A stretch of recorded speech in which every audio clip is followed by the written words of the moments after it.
Isang kakaibang lalaki na nakahuli ng isang sawa at ito'y pinaglalaroan niya. Kung makikita nyo, ayan, parang gusto niyang paamuin. Talaga naman itong lalaki na to ay matapang. Tingnan nyo ang paghawak niya. Ayan, malayo sa ulo. Kung makikita nyo, ayan oh. Gusto niya pang halikan. Oh. Pero kung makikita nyo nga, pikon na siya. Ayan, pinatong niya sa ulo niya. At bigla niyang, ayan, huli ka balbon. Oh, no, no, no, no.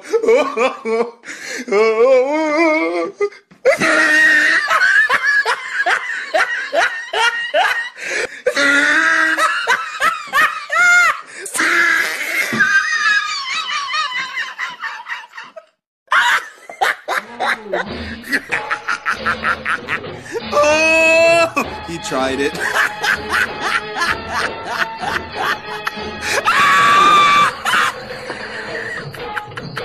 Huwag mong subukan. Masisira ang buhay mo.